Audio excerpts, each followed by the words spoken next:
Bueno, esta es la clase 9B de proteínas. Ya habíamos visto cómo era la traducción en procariotas. Habíamos observado que directamente había una secuencia en el ARN ribosomal 16S que reconocía una región cerquita del primer AUG o codón de iniciación. Recuerden que había una cierta flexibilidad en la elección del primer AUG. Pero lo que sí es necesario es encontrar esa secuencia que es una RBS por ribosoma binding site o Schindler, ¿no? Que es lo que permitía posicionar al ribosoma cerca del ATG donde va a comenzar la traducción. Como ustedes saben, AUG hay por todos, hay a todo lo largo de la cadena de ARN mensajero. En eucariotas es un tanto diferente. La diferencia está que en el ARN mensajero, el procariota se hace al mismo tiempo que se traduce al mismo tiempo que se transcribe, pero en eucariotas no. Primero se genera el ARN mensajero, que es un proceso que ya lo hemos visto. Luego de ese proceso, la versión madura del ARN mensajero va al citoplasma donde se traduce. Tiene un CAP, por lo tanto ese CAP que tiene una CAP binding protein al principio en el núcleo es lo que le permite reconocer a todo el sistema que eso es un mensajero. Además tiene una cola de polía que se un montón de otras proteínas que se llaman poliadenina binding protein, PAP-PEP, que permiten, digamos, etiquetar desde los extremos cuál es el mensajero. Entonces acá la situación es muy diferente. Acá el ribosoma debería poder reconocer el ribosoma 40S, que es el que lleva el transfer, debería, con el anticodón del AUG, debería reconocer al mensajero inicialmente y después vamos a ver cómo es que hace, bueno, ya lo vemos en la diapositiva, luego que hacer una serie de factores, escanea por todo ese mensajero, una vez que se une por el CAP, escanea todo ese mensajero hasta que localiza el AUG. Cuando localiza el AUG, el transfer se une a ese AUG con su anticodón para incorporar la primera metionina de todas, y obviamente para lograr eso lo que hace es la subunidad S, E60S, la subunidad grande del ribosomal, pesada ribosomal, se une a la subunidad 40S, que es la que estamos viendo acá, ¿sí? La 40S es la que reúne todos estos factores que permiten la unión al mensajero y su escaneo, y cuando detecta el AUG, ahí se le une el 60S. Bien, esto es lo que yo les había comentado recién. La única situación novedosa es que cuando está en el citoplasma, esa cap binding protein es desplazada y se le une a otro grupo de proteínas, que también son proteínas que reconocen al cap, que están formadas por 3 polipéptidos. El factor de iniciación eucariota, la E es de eucariota acá, 4A, el factor de iniciación eucariota 4E y el factor de iniciación eucariota 4G. 4E es la que reconoce el CAP. Una vez que 4E reconoce el CAP, entonces tiene un lugar de unión para 4G. 4G entonces ya forma toda esta estructura, este complejo de 2 proteínas, y 4G, por supuesto, se une con 4A para, digamos, formar bien el complejo con el mensajero. Las dos más importantes, por supuesto, son 4G y 4E. Sobre todo 4G, porque luego 4G es capaz de unir al factor IF3, que está en el 40S, y entonces de esa manera posicionar al 40S en el mensajero. Por supuesto, no todos los mensajeros tienen CAP, incluso los mensajeros de los virus no tienen CAP y también son capaces de ser leídos y traducidos. Bien, pero todo mensajero que tenga un CAP, en realidad, si se elimina el CAP, se elimina toda esa estructura de CAP, entonces lo que vemos es que al no haber cap binding protein, al no permitirse la unión del factor de iniciación 4E y 4G, entonces el factor 3 tampoco se puede unir, no permitiendo unir el 40S, y la traducción decae muchísimo. Ustedes con el cap y este sin el cap, lo rojo. Entonces, bueno, podemos observar que el CAP es muy importante para aquellos mensajeros que tienen CAP. Pero con los mensajeros que no tienen CAP, en este caso estamos viendo el de un coronavirus, bueno, tienen menor expresión quizás que este mensajero, pero eso no significa nada porque es difícil comparar entre mensajeros cuál es el que más se traduce o no. Lo que sí es importante es que con CAP o sin CAP, digamos, ese mensajero se traduce igual.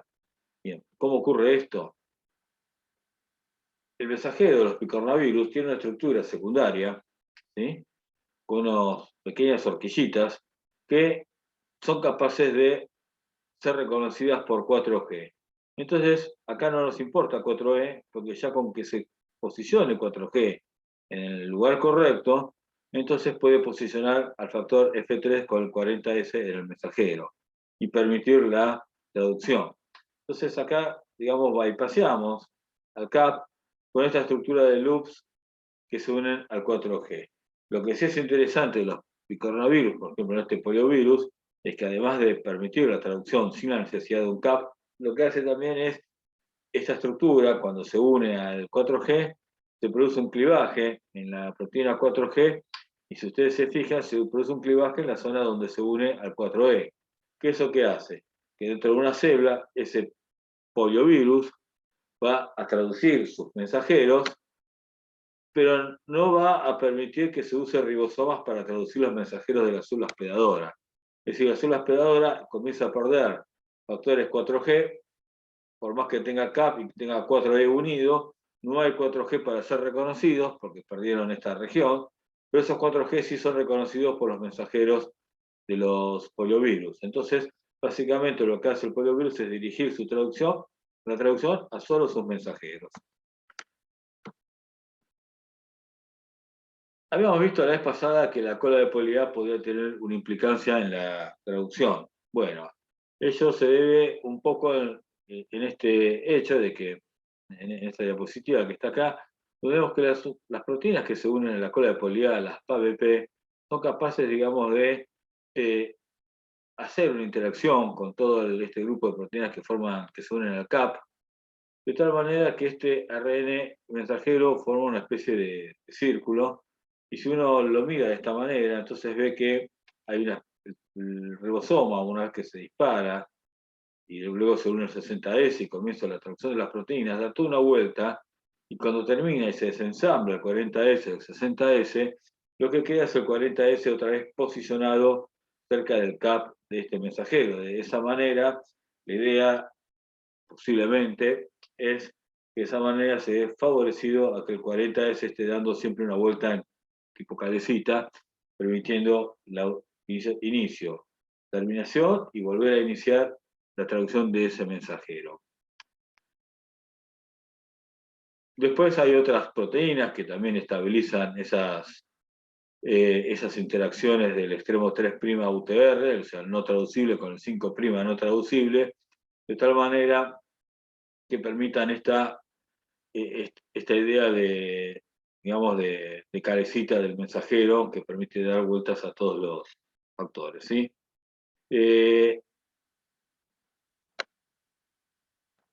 Por eso, el 3' y el CAP, digamos, forman esta estructura circular. Entonces podemos decir que el 3' no codificante y el 5' no codificante en una red mensajero requiere estar intacto, tener su CAP y su cola de PoliA para tener una buena eficiencia de traducción. No significa que no se pueda traducir, sino que significa que con todo este sistema de CAP y PoliA y poliadenina binding protein va a poder, digamos, tener una mejora en la traducción de proteínas, del mensajero S a proteína. Lo que sí es importante de destacar es que, bueno, cualquier cosa que se afecte, la traducción va a ser menos eficiente, pero que también esta región 3' no codificante, en particular esa región 3' no codificante, tiene un montón de posibilidades de señales que hacen que ese mensajero no sea bien traducido, o sea, de inhibir la traducción a la espera del momento adecuado, o incluso, digamos, de hacer inestable ese mensajero para que se degrade y de esa manera controlar post-transcripcionalmente, una vez que se transcribió el ARN mensajero, post-transcripcionalmente regular también la expresión de ese gen. Acá, por ejemplo, vemos además cómo podría estar regulada la traducción a partir de otros componentes de proteínas. Por ejemplo, este es un gen de la celuloplasmina, la verdad es que no sé qué es lo que hace, pero lo que sí es interesante es ver cómo todo el sistema funciona tal cual lo habíamos observado, lo habíamos visto recién. Acá dibujaron el 60S, que eso no está posicionado el 60S ahí, lo dibujaron ahí por ser algo demasiado esquemático. El 60S se une ahí cuando llega el 40S. El 40S, acá está todo el sistema de las proteínas que se unen acá, está el IF3, el 40S, y a partir de ahí puede comenzar el escaneo para detectar el agujero y comenzar la traducción. Ahora bien, acá hay una proteína que requiere que esté todo este sistema formado, una proteína que digamos que es un inhibidor de la traducción que se une a un rulito que tiene el extremo 3' UTR, ¿sí? Si esta proteína existe, la formación de este rulito aparece, entonces esta proteína se une a ese rulito que se genera en el 3' UTR y frena la traducción, uniéndose a todo este complejo de tal manera que no permita la unión de IF3. Si IF3 no se puede unir, no puede unir al 40S.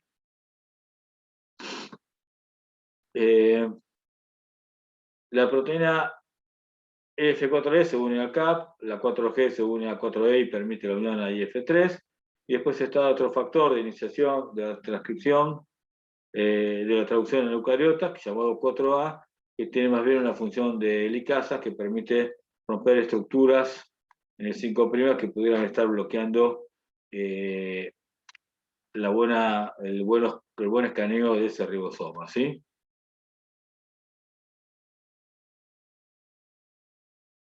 Bueno, acá tenemos un poco la situación.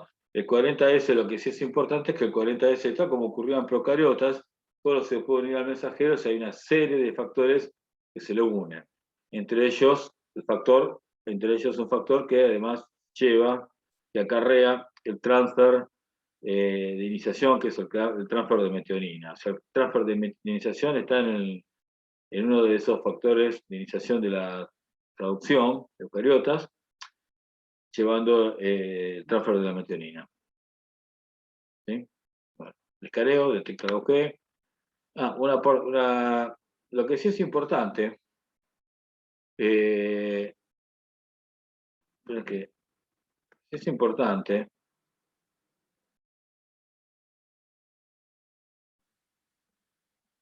que, si bien el escaneo implicaría básicamente que el primer agujero que se detecta va escaneando hasta que detecta el primer agujero y ahí es donde va a comenzar la traducción, no todos los mensajeros de eucariotas, el primer codón de iniciación, el primer agujero corresponde además al codón de iniciación. Es decir, hay algunos AUG que están antes del codón de iniciación de la traducción y que sin embargo son pasados de largo por el ribosoma. No significa que siempre se ha pasado de largo, significa que la mayor parte de las veces ese ribosoma pasa de largo, no lo detecta como el primer AUG y busca un AUG que le parezca más correcto. ¿Por qué?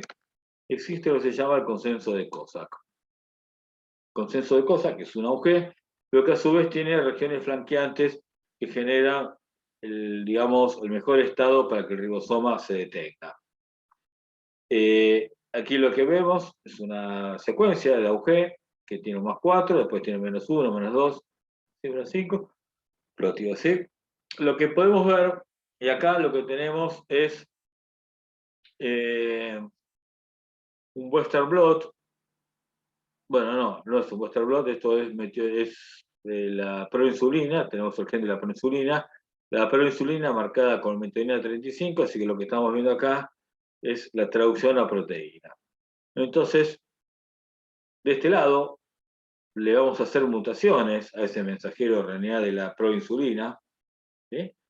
Donde comienza el AUG de traducción, y vamos a ver cómo afecta la traducción de ese mensajero. Entonces, podemos observar que con la secuencia de los 3 uracilos inmediatamente río arriba del primer auge afecta, y un uracilo en el +4 afecta notablemente la traducción, no permitiendo la traducción, ¿sí? En el 1 tenemos que ver. El 2 es un control, que no lo tengo indicado acá, pero el 2 es un control de que no debo estar poniendo ribosomas. Bien. En la segunda calle, nuevamente estamos viendo la fila 1, la columna 1. En esa columna lo que vemos es que a un uracilo -3 le ponemos una guanina. Y hay una mejora en la traducción. Vemos algo de proteína. Aparece algo de proteína marcada radioactivamente, ¿sí? Si agregamos una A, mejora aún más, ¿sí? Si metemos un uracilo, vuelve a caer. No entiendo cuál es la diferencia con esto que está acá.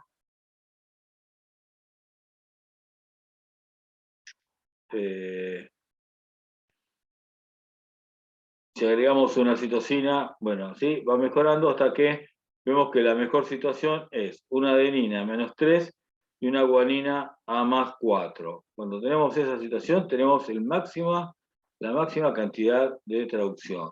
De hecho, vemos que cuando agregamos una guanina, mejora bastante. ¿Sí? Con una guanina acá y una guanina allá, incluso, fíjense, acá tenemos una guanina y un uracilo, y la traducción es pobre, mientras que una guanina acá, como acá, pero por una guanina en el +4, la traducción es mucho mejor. Quiere decir que esa posición +4 es clave y la posición -3 también es clave. Ah, está bien, perdonen. Esto es un uracilo, pero acá tenemos una guanina.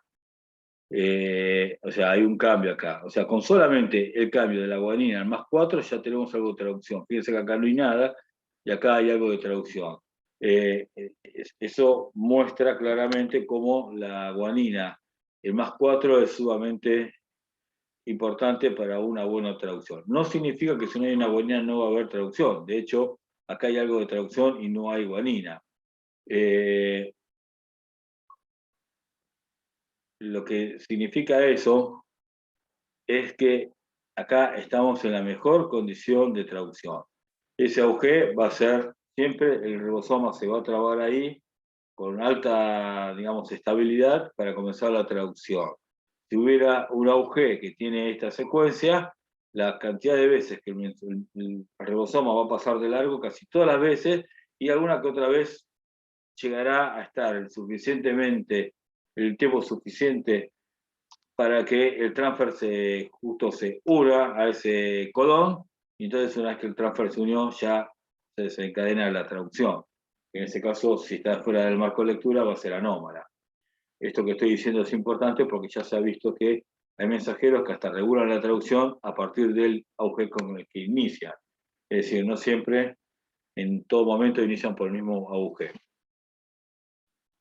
Bien. El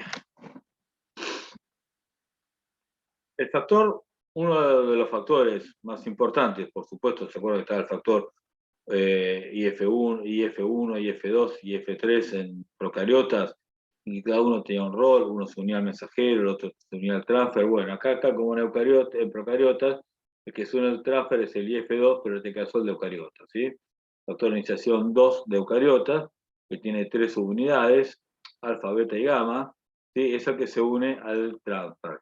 Y se une al transfer tal como ocurre en procariotas, una vez que está unido a GTP. Entonces tenemos el factor IF2 con la subunidad alfa unida a GTP.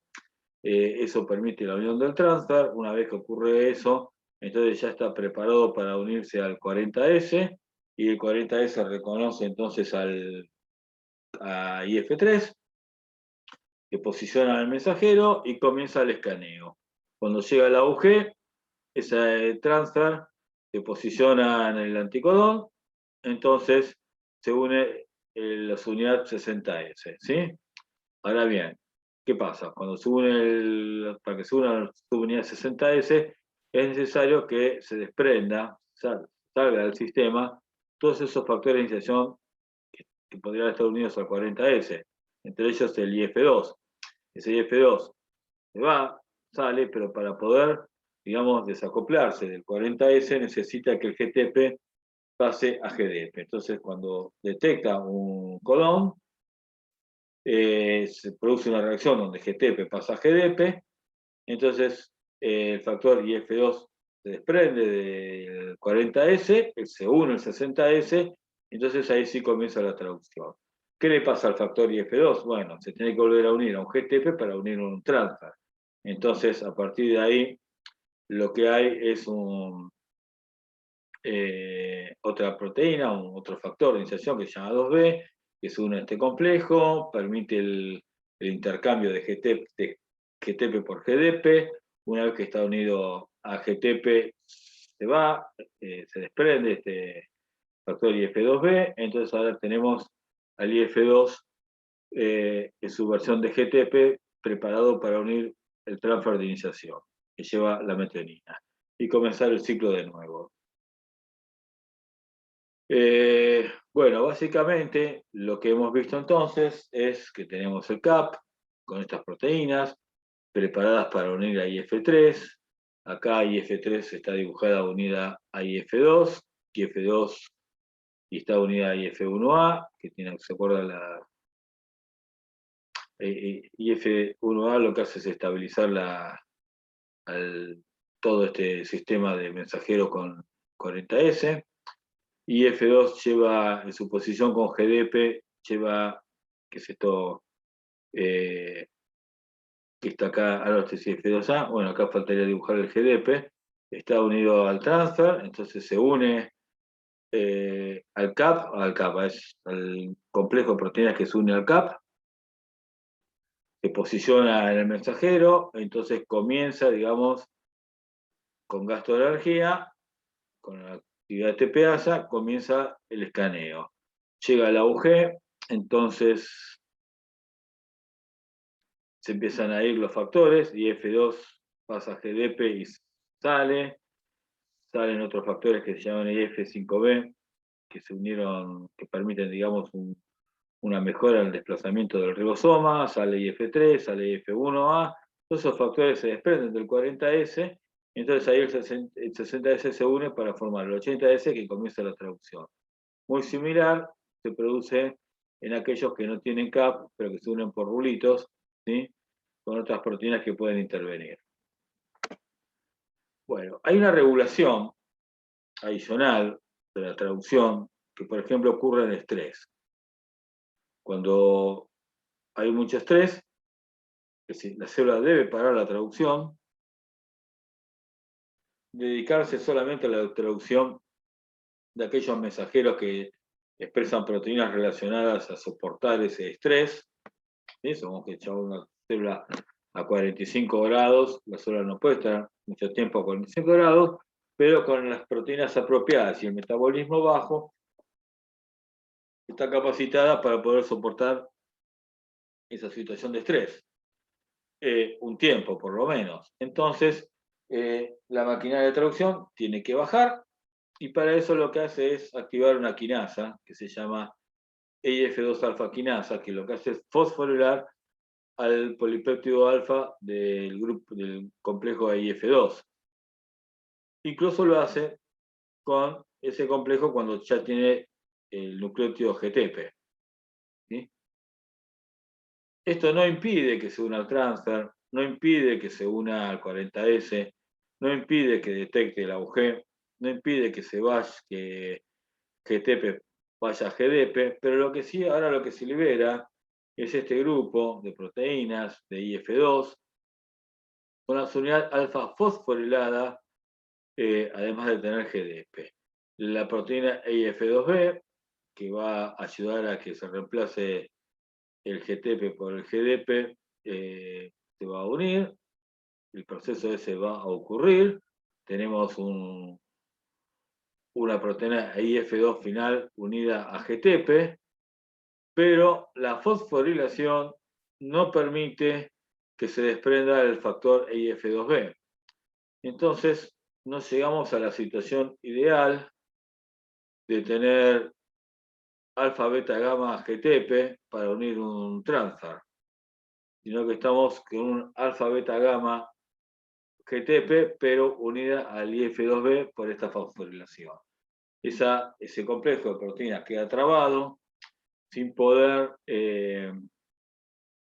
progresar, sin poder, digamos, permitir la traducción, bloqueando el proceso de traducción, hasta que se restablezcan las condiciones de la célula, se desfosforile el factor de la solubilidad alfa, y entonces todo esto vuelva a funcionar. ¿Sí? Y ahora vamos a ver, se nos había prometido para cuando fue la clase de procariotas, ¿sí? Vamos a explicar un poco cómo es el proceso del codón.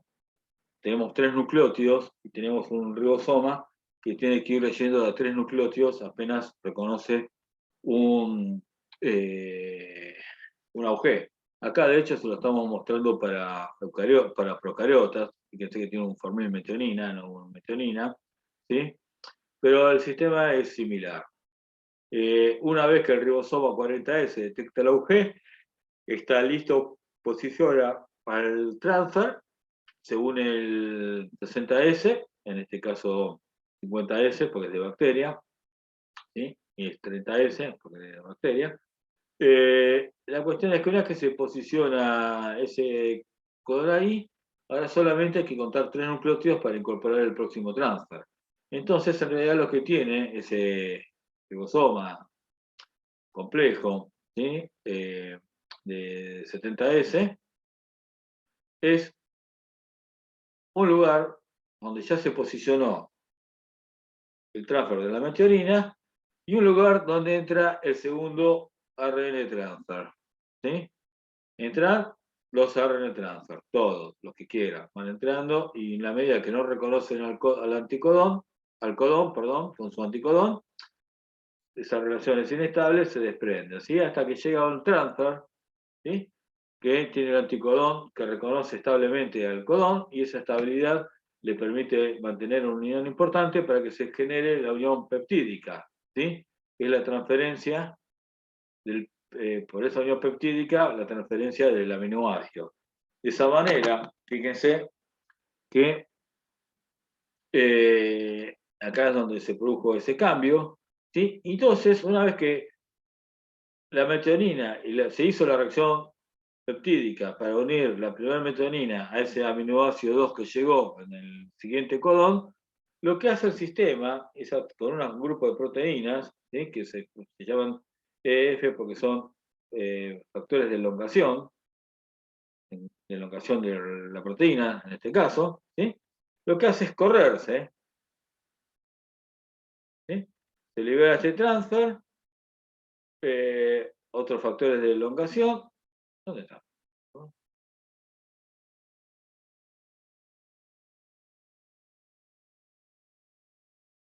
Eh,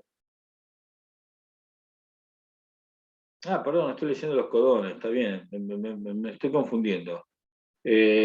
Acá tenemos un sitio que es el sitio de salida, un sitio que es el del sitio de peptidiltransferasa, y otros, acá está, no, claro, el 1, 2, 3, yo lo tenía con estos 3 sitios, por eso me confundí, disculpa.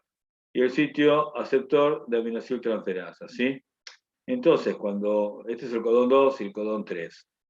Entonces, volvemos de nuevo. Una vez que se hizo la reacción peptídica, ¿sí?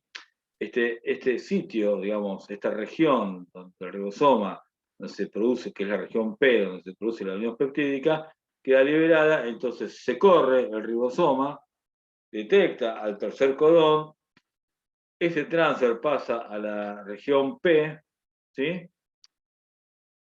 ¿Sí? El transfer anterior sale por el sitio de salida, el transfer que ya perdió el aminoácido, sale por el sitio de salida, ¿sí? Y otra vez vuelve a ocurrir esa reacción. Entonces, acá hay una unión peptídica entre el aminoácido 2 y el aminoácido 3 que trae el transfer, que reconoce al siguiente codón, al codón 3, y entonces otra vez se posiciona todo en la región aceptora, pero rápidamente se mueve esto pasa a a la región de, digamos, de transferencia del péptido. Este transfer queda del lado del excite para salir y sale. Y entonces así es como va ocurriendo la traducción. Se va corriendo a 3, porque tenemos 3 sitios que tienen distintas funciones. Unión del transfer en la región de transferencia de péptido, unión del transfer en la región, digamos, de aceptora, del nuevo transfer, de la RNA de transfer con el aminoácido. Y cuando se produce la unión peptídica, todo eso se corre, ¿sí? Y todo eso también está regulado por estos factores que yo les estoy comentando, FG, FTU, ¿sí? Que es lo que hacen también regulados por GTP, permiten, digamos, que se vayan uniendo a estas regiones peptídicas y aceptoras, ¿sí? Fíjense que acá el factor TU está unido al transfer que va a comenzar de nuevo. El transfer ya no viene más en un factor de iniciación 2A, sino que ahora viene el factor de elongación TU, ¿sí? Ese transfer se posiciona ahí, GTP pasa a GDP, se libera y deja el transfer solito para que pueda producirse la unión peptídica y moverse.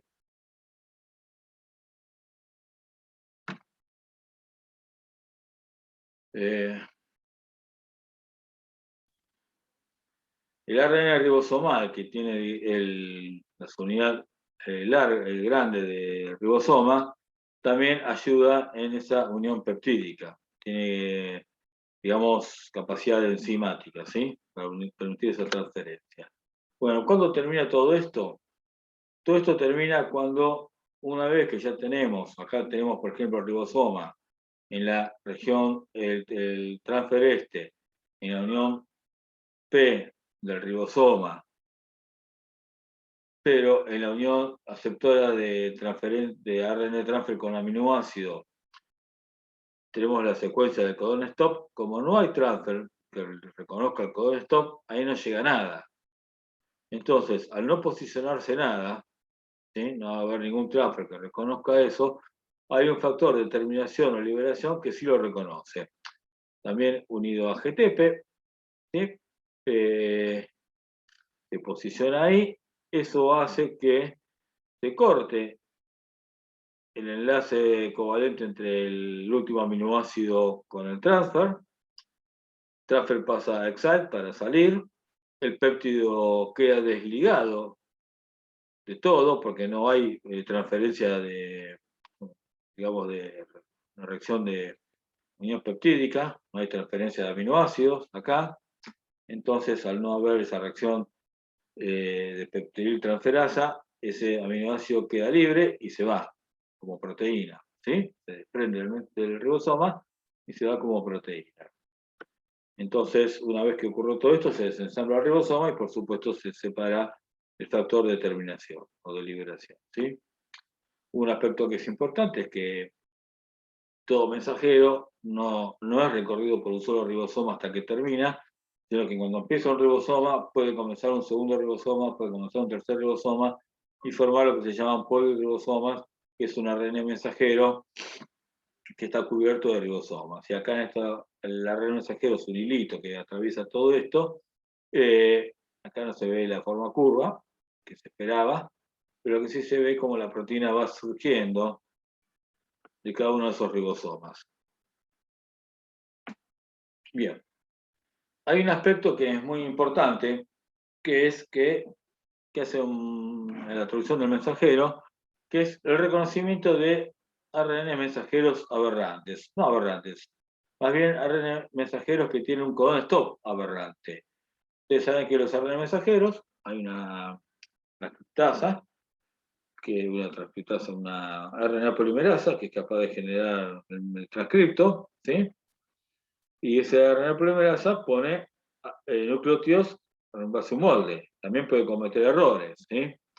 Si bien tiene muy buena capacidad de no poner errores, puede poner algún error. Y entre los errores que puede poner un stop prematuro. Entonces ese ARN estaría haciendo todo esto que está acá fabricando un montón de péptidos que finalmente van a cortarse antes de que la proteína full length corta antes, digamos, de generar la proteína entera, porque el codón stop está mucho antes. Se generan proteínas truncadas. Pero el sistema tiene una forma de saber que se generó un codón stop antes, al menos digamos, al menos en un exón antes, de la siguiente manera. Cada vez que se genera, digamos, luego del splicing, la unión de dos exones, hay un grupo de proteínas que quedan unidas en donde se generó la unión. De esa manera, esas proteínas están reconociendo los límites de los exones que se unieron. Las proteínas permanecen en esos sitios, ¿sí? Hasta que el primer ribosoma va pasando por el mensajero. Cuando va pasando el mensajero, va eliminando esas proteínas, entonces, una vez que terminó el mensajero, esas proteínas quedan, ese mensajero queda desnudo para las siguientes traducciones. No afecta a la traducción, sino que simplemente marca los límites de los exones. Pero, ¿qué sucede? El codón de iniciación siempre está en el primer exón y el codón de terminación siempre está en el último exón. Por lo tanto, si este ribosoma que va escaneando llega acá, pone, digamos, la proteína el factor de terminación de la traducción, que es este que está acá, que ya lo habíamos visto antes, digamos, se uniría en este lugar, este stop prematuro. Entonces, fíjense que el ribosoma ya está, ya terminó, el péptido ya salió, los transfers se desprendieron, el ribosoma se debería desensamblar, pero estas proteínas quedan aún igual acá, marcando ese mensajero. Quiere decir que ese mensajero fue limpiado de todas estas proteínas, excepto en el último punto. Entonces es un mensajero que queda marcado. Ese mensajero terminó antes de lo que debería terminar. Porque ¿dónde debería terminar? Debería terminar en este codon stop, habiendo limpiado estas proteínas también. Si esas proteínas quedan, quiere decir que terminó antes de lo que debería terminar. ¿Y qué es lo que pasa? Bueno, lo que pasa es que esto que está acá, este es este grupo EJC, que es digamos, el que reconoce a los límites, a las junturas esas de los exones. Ahí se forma ese complejo de proteínas que yo les mencioné recién. Va el ribosoma ahí. Si el ribosoma no llegara a terminar donde termina, este complejo de proteínas se une a un complejo de proteínas que se van uniendo al ribosoma, que se llaman SARF-bind, bueno, complejo que se une, SARF que se une al ribosoma. Se une ese mensajero, entonces ahora queda marcado en esa estructura que estamos viendo, que es una estructura de horquilla con este complejo EJC unido a esas SARS binding, que a su vez esas SARS binding proteins esas SARS proteins están unidas al ribosoma, ¿sí? Y finalmente, ese mensajero en esa situación queda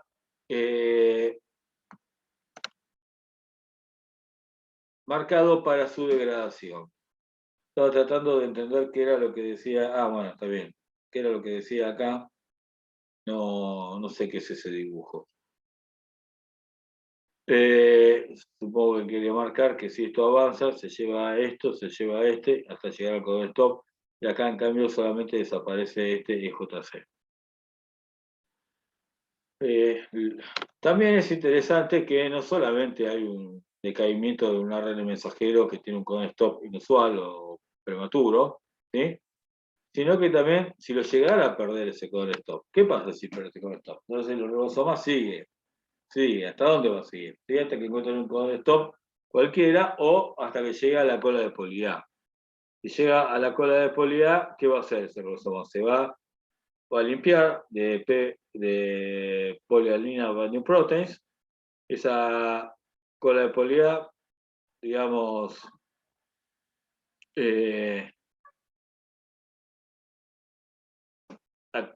pierde, digamos, otro grupo de proteínas que están asociadas a ese estructura de PAP. Bueno, acá están nombrando al factor SQ7, Pero lo que es interesante es que una vez que pasa ese ribosoma y se limpia de PABP y de X7, yo no quiero hacerlo tan complejo, lo importante es que también queda marcado como un ARN extraño, que algo pasó. Entonces, al estar limpio de PABP, lo que hace es permite que se corte el capping de esa proteína y entonces se lo destruye con cualquier, digamos, RNasa que detecta extremos de los ARN, ¿sí? De lo que está acá. O sea, se destruye el ARN completamente, ¿sí? Después, bueno, a veces los ARN tienen estructuras torquillas muy poderosas que retrasan al ribosoma, y esas horquillas, digamos, esas estructuras secundarias, incluso que se generan, son muy fuertes y evitan el pasaje del ribosoma, entonces también pasa, es reconocido por un grupo de proteínas que lo terminan degradando. Acá hasta acá lo que podemos ver es que para que llegara a una proteína tenemos que pasar muchos pasos. Primero que se genere el transcripto primario, que se procese correctamente. O sea, primero que del DNA hay un complejo hay factores de transcripción, reguladores que regulan la transcripción de ese gen. Una vez que eso ocurre, está la elongación de la transcripción de ese gen.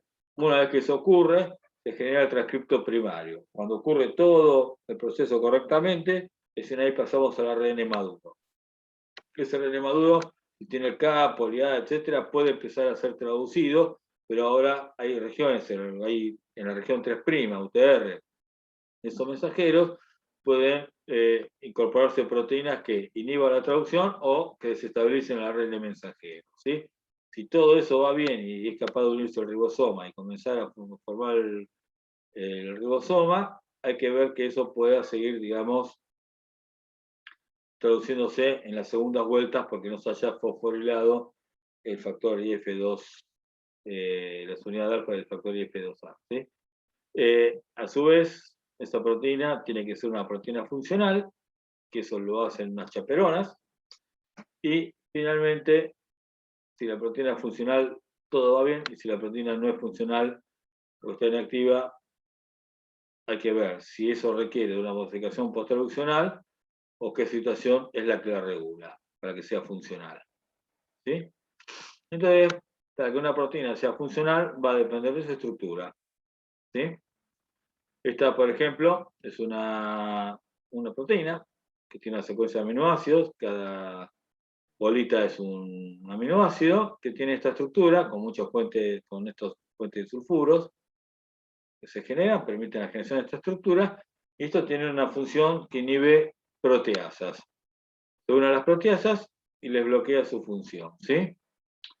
Pero lo que es interesante es que cuando uno analiza la secuencia de aminoácidos y hace lo que se llama un alineamiento, lo hacen programas, y alinea, por ejemplo, en este caso vamos a alinear la tubulina,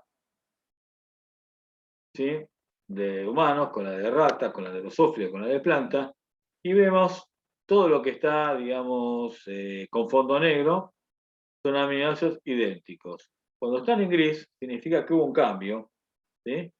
Creo que yo les contaba el otro día con el tema del coronavirus, un cambio, pero ese cambio es, digamos, conservado. ¿Qué significa? Que si bien el aminoácido es distinto al del consenso, que es isoleucina en este caso, la valina cumple la misma función, ¿sí?, que la isoleucina. O, por ejemplo, acá la serina con la trenina, ¿sí? ¿Está bien?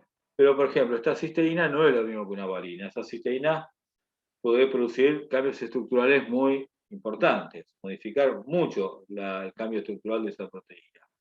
Bien, sabiendo ahora lo que es gris y lo que es negro, todo lo que es gris y negro podemos decir que es más o menos lo mismo. Y cuando vemos esto, vemos que básicamente hay un alto grado de conservación. ¿Qué significa un alto grado de conservación? Entre la tubulina de humanos y la tubulina de ratas casi no hay ninguna diferencia.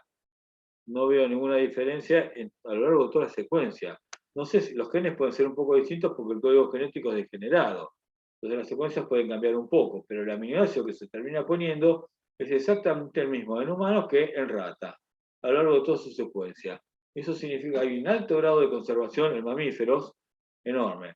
Ahora, cuando vamos a Drosófila, vemos que en Drosophila también hay un alto grado de conservación. Por ejemplo, recién acá aparece una valina distinta a isoleucina. Acá hay otra isoleucina diferente a valina que sigue siendo conservador. O sea, a pesar de todo se mantiene modificaciones conservadas. Recién acá eh, hay una valina que no, que con la alanina no parece no llevarse bien. Y después esta también está conservada porque es leucina y metionina.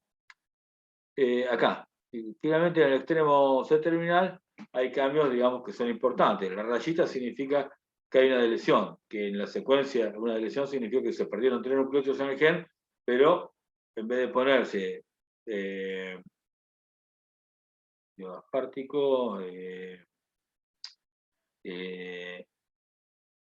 no me sale, esta aminoácido E, no recuerdo cuál es la aminoácido E, aminoácido E, no me recuerdo, aspartico. El otro aminoácido se pone, digamos, no se pone nada, se pone la alanina siguiente, el codón siguiente, ¿sí? La cuestión es que cuando uno vemos eso, perfecto, o sea, vemos un alto grado de conservación entre los dos filas rata y tubulina. Cuando vamos a las plantas, que salen en otro clado completamente diferente en la evolución, vemos que las modificaciones ya son importantes. Hay muchas más variaciones, muchas de ellas estarán conservadas, pero aún estando conservadas, hay otras que no. ¿Sí? Se acumulan mucho más modificaciones, lo cual está bien porque están muy alejadas en la evolución, es decir, los ancestros. Ya estamos remontándonos a los ancestros de eucariotas, básicamente, ¿sí? Eso, entonces podemos observar que la tubulina es una proteína altamente conservada, que son muy parecidas entre las especies, y que la divergencia se va observando a medida que nos vamos alejando en el árbol filogenético, ¿sí? Ahora, cuando vemos una proteína quinasa con las mismas especies, en este caso puse planta, pero es la misma especie de planta, ¿sí? Vemos que nuevamente humano y rata tienen una alta conservación, aunque ya empieza a haber algunos nucleótidos algunos aminoácidos que son diferentes. De que acá de pronto ocurre algún grado de diferencia, ¿sí? Miren, acá vemos una deleción grande en el humano o una inserción grande, larga en plantas, ¿sí? De varios nucleótidos que dan esos aminoácidos, ¿sí? Porque la inserción o la deleción ocurre a nivel de gen, del ADN. Ahora, ¿por qué esta diferencia de esta proteína quinasa con respecto a tubulina? En general, lo que uno pensaría es que tubulina, evidentemente, es una proteína, digamos, de 450 aminoácidos, ¿sí? Que toda la proteína cumple una función, toma una estructura y cumple una función, y que esa función está bastante conservada a lo largo de la evolución y que no permite grandes cambios en ninguna parte de la proteína, porque eso afectaría a toda la estructura de esa proteína y por lo tanto afectaría la función correctamente. Ahora, cuando vamos a una proteína quinasa, quizás lo que tenemos que ver de cuán conservado está son aquellas regiones, que quizás sean estas, que son las menos variables de todas, o sea, donde hay menos variaciones, donde uno ve más fondo negro, ¿sí? Así a simple vista, y que esas regiones más conservadas pueden estar ligadas a que la actividad enzimática no está localizada a lo largo de toda la proteína, sino que en pequeños dominios de esa proteína. Hay una región de esa proteína que toma una estructura en particular y que esa estructura se tiene que mantener, no tanto los aminoácidos, sino que se tiene que mantener la estructura. Mientras la estructura se mantenga, la actividad enzimática puede ocurrir, y si la actividad enzimática puede ocurrir, puede cumplir su función. El resto, que no participa de esa función enzimática, puede modificarse todo lo que quiera porque no está sometido a presión de selección. Al no tener una función asignada, mientras ese cambio no arruine la estructura de la proteína, ese cambio es aceptado. ¿Sí? Es aceptado, la proteína que surge sigue cumpliendo sus funciones. Entonces acá vamos a definir lo que es homología. Homología en realidad se refiere a aquellas proteínas, por ejemplo estas quinasas o tubulinas, a proteínas que tienen un mismo origen evolutivo. No importa que haya surgido, incluso puede ser con bacterias, o sea, de procariotas, venir ya desde la época de procariotas. Lo importante es que homología tiene un origen evolutivo. Eso es importante porque hay proteínas que pueden tener funciones similares y no haber tenido un mismo origen evolutivo, sino que haber venido por diferentes genealogías. Eso significa que tienen el mismo rol, pero no hay una evidencia evolutiva en ellas. Puede haber una identidad de proteína, pero no una homología. La homología se refiere a algo que tenga una misma identidad, digamos, en la evolución. Una identidad de la evolución no, una misma, una relación evolutiva entre ellas, ¿sí? Fíjense que en este caso tenemos unas proteínas que se llaman tipo Casal, ¿sí? ¿Hasta dónde podemos hablar de identidad y de función? Fíjense que acá tenemos una proteína que tiene un péptido señal, ya vamos a ver de qué se trata, y cuatro dominios. Un dominio, un linker entre esos dos dominios, otro dominio, un linker, otro dominio, un linker, otro dominio. Esos dominios tienen alfa hélices y láminas betas, ¿sí? Que generan ese dominio. Tienen los puentes de disulfuro, porque es la casa es esta que está acá, esta misma proteína que está acá, tiene esos puentes de sulfuro esperados. Y fíjense que cuando uno analiza, esta tiene capacidad de inhibir a la tripsina, esta tiene capacidad de inhibir a la tripsina, esto es la quimotripsina. Pero cuando uno se fija, la estructura es muy similar, ¿sí? Pero las secuencias, en este caso, son bastante parecidas, porque son, digamos, están relacionadas entre ellas de la misma especie. Eso pudo haber surgido por una duplicación. Pero, por ejemplo, cuando vamos acá, acá vemos, o sea, que hay una variación importante en los aminoácidos, ¿sí? Que pueden ser cualquiera. Treonina y tirosina son los que se mantienen, ¿sí? El resto se va perdiendo. Algunos se conservan un poco más, otros un poco menos. Por ejemplo, esta G se mantiene en todas las secuencias, ¿sí? Lo otro va cambiando bastante. Es interesante porque esto casi es una situación muy radical. Acá básicamente lo único que define a este dominio es las cisteínas que tienen en un determinado largo de aminoácidos, que es este que está acá, y que no es exacto porque fíjense que acá hay un montón de aminoácidos más que se incorporaron y aún así mantiene esta capacidad de formar esta estructura. Es decir, esta cisteína unida por uno, dos o tres aminoácidos de esta cisteína ya forman parte del consenso Casar. Esta cisteína hasta acá tiene otro consenso, de acá tiene otro consenso, acá fíjense que nunca hubo deleciones ni nada, acá tampoco, y bueno, y acá tiene, digamos, las mayores diferencias de deleciones e inserciones. Lo interesante es que solamente las cisteínas esas, que pueden formar esos puentes de sulfuro, y por lo tanto pueden formar esta estructura, son los que definen a este modelo CASA, y todos los aminoácidos del medio teóricamente pueden cambiar. Digo teóricamente porque estos dos están tan conservados en todas las especies, estamos hablando de un parásito o un insecto, esto es la vinchuca, ¿sí?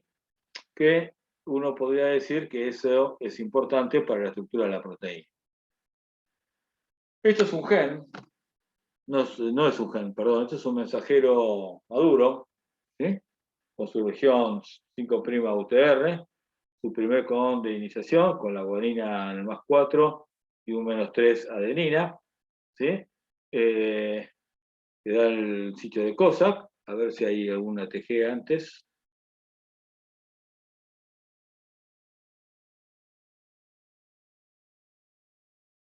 Acá no hay ninguna TG, así que acá no va a cometer ningún error, por lo menos en el escaneo, ¿sí? Luego viene, bueno, una marca que nosotros lo vamos a definir más adelante, que es el péptido señal. Y luego viene el resto de la proteína, que es lo que vemos acá.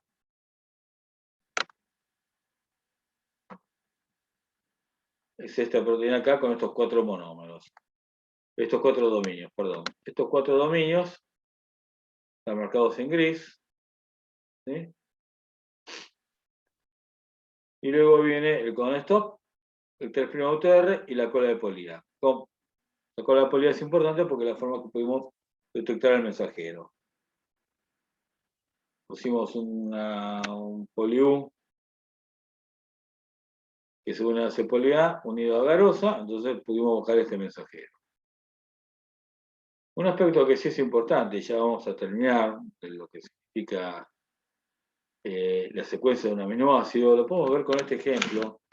Interesante, acá lo que tenemos es un árbol filogenético, yo no sé mucho de árboles filogenéticos, tengo una mirada muy superficial, pero aún así voy a tratar de explicárselo. ¿Qué es lo que estamos viendo acá? Acá estamos viendo los diferentes momentos de la evolución, ¿sí?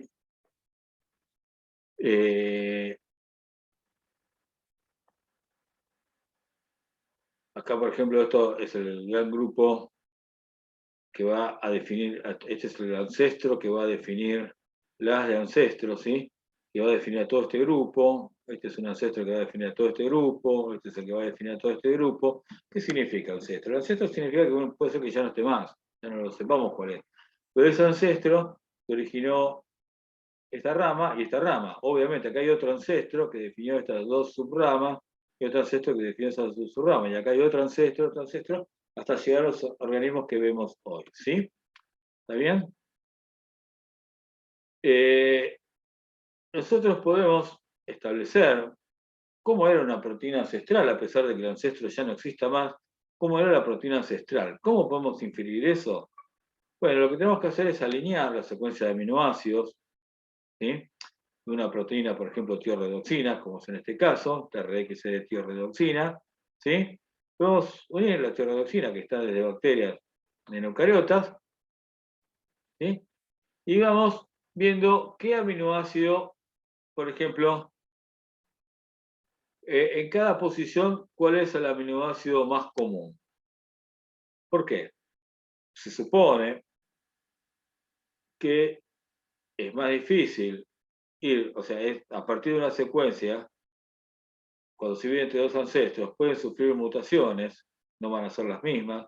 Eso luego vuelve a dar una rama que pueden volver a sufrir mutaciones, pero que parte de la secuencia ancestral se tiene que mantener conservada al final. O sea, parte de esa secuencia tiene que estar conservada. Entonces, todo lo que está conservado, todo lo que está igual en todas las bacterias, pues, es lo que define al ancestro.